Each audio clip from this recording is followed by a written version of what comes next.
saat melihat Kak Viga di dalam, apa yang disampaikan dari Kak Viga sendiri, Bu? Ya, saya perkenalkan, nama saya Insinyur Andi Darti SHMA. Saya sebagai orang tua, ibu kandung dari Viga dan juga selaku kuasa hukum dari Viga. Saya di sini dari hati kecil saya yang paling dalam, saya menyampaikan permintaan maaf yang sebesar-besarnya kepada seluruh masyarakat Indonesia, kepada Bapak Presiden Prabowo Subianto dan Bapak Kapolri atas pernyataan Viga. Kami di sini saya sebagai seorang ibu hanya ingin menyampaikan bahwa Viga hanyalah masyarakat biasa yang mewakili suara masyarakat kecil yang bisa muncul dari manapun. Viga bagi saya adalah pejuang demokrasi yang berani menyuarakan kebenaran walaupun harus dibayar dengan harga yang sangat mahal. Untuk itu kami meminta dengan segala kerendahan hati kepada Bapak Presiden Republik Indonesia dan Bapak Kapolri untuk dapat membebaskan Viga. Viga adalah seorang ibu yang saat ini memiliki seorang anak yang masih berusia 2 tahun yang masih membutuhkan kasih sayang dari perhatian dari ibunya. Mohon Bapak Presiden Prabowo dan Bapak Kapolri, mohon atas dasar kemanusiaan, mohon bebaskan Viga. Terima kasih. Ibu, tadi di dalam melihat Kak Viga, apa yang disampaikan Kak Viga sendiri sih, Bu? Atau ada obrolan sendiri sama Ibu sendiri? Kalau tadi Viga hanya saya berterima kasih sama teman-teman alumni. Kebetulan saya juga dari alumni yang sama, rekan-rekan semua juga dari alumni yang sama, dari keluarga besar Universitas Bung Karno.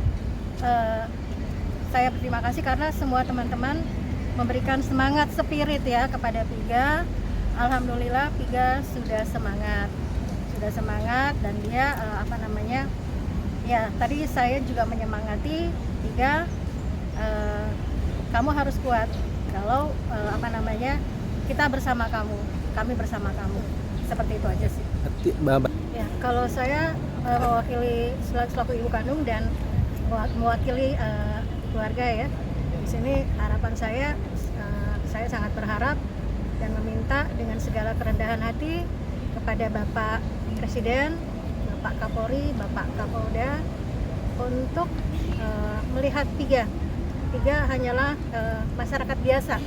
Viga hanyalah seorang ibu rumah tangga yang dengan kemarahannya menyuarakan aspirasi terhadap kondisi negeri ini. Kepeduliannya sangat besar kepada kondisi negeri ini, membuat dia berani bersuara. Saya sendiri sebagai orang tua juga belum tentu bisa dan mampu melakukan itu ya. Saya bravo terhadap anak saya karena dia berani menyuarakan keluhan-keluhan yang ada di masyarakat kecil. Saya juga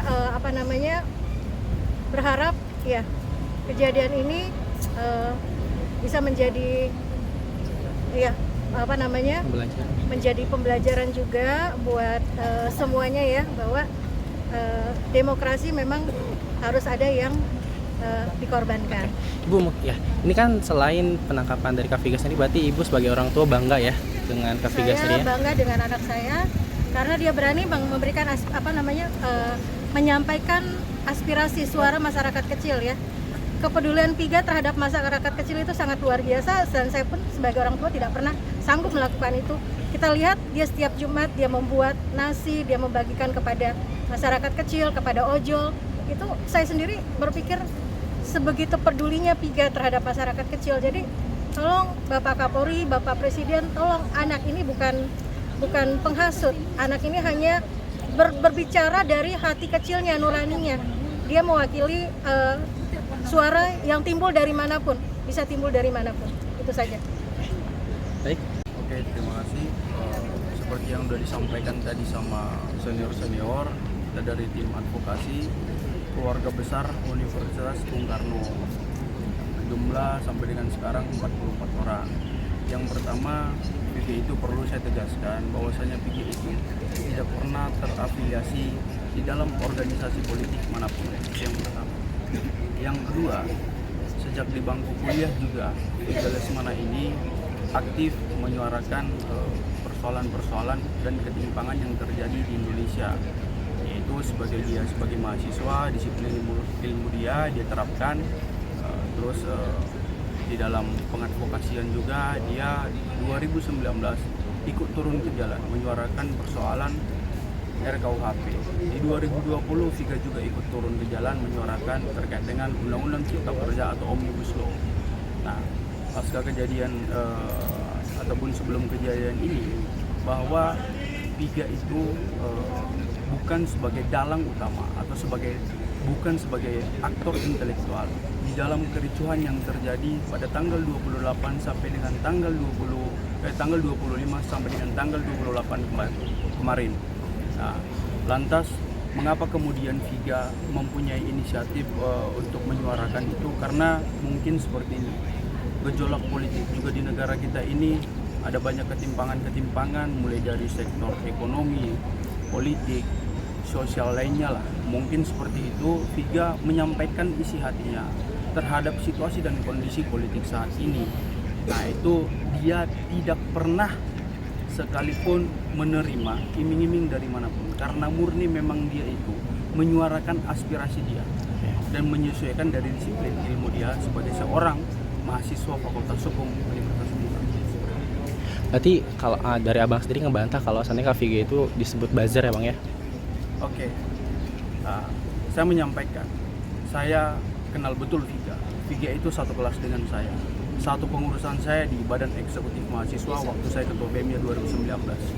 Saya paham betul Figa ini seperti apa. Karena Figa ini juga setiap kali dia mau berbicara ke publik, ya selalu berdiskusi. Mungkin karena memang sudah terakumulasi kemarahannya, sehingga dia menyampaikan perkataan-perkataan dalam penggunaan diksi-diksi yang mungkin dia tidak terkontrol akibat dari situasi dan kondisi kemarahan pribadi dia.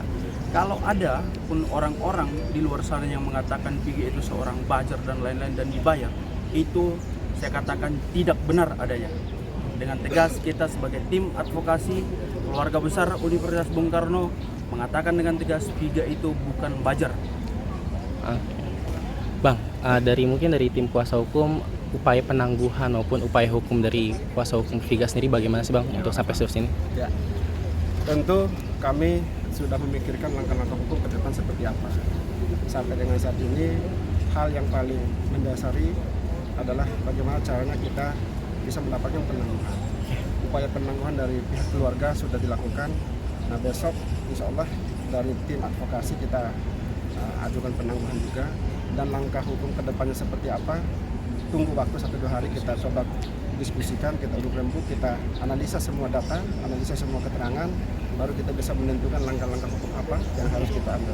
Karena prinsip kami adalah kami wajib hukumnya melakukan pembelaan secara maksimal terhadap Figa. Secara hukum apapun risikonya kami tetap mengambil risiko itu. Karena Figa sendiri menyampaikan bahwa dia tetap kuat dan minta pada kami, abang-abang senior atau tim advokasi, untuk melakukan pembelaan terhadap hak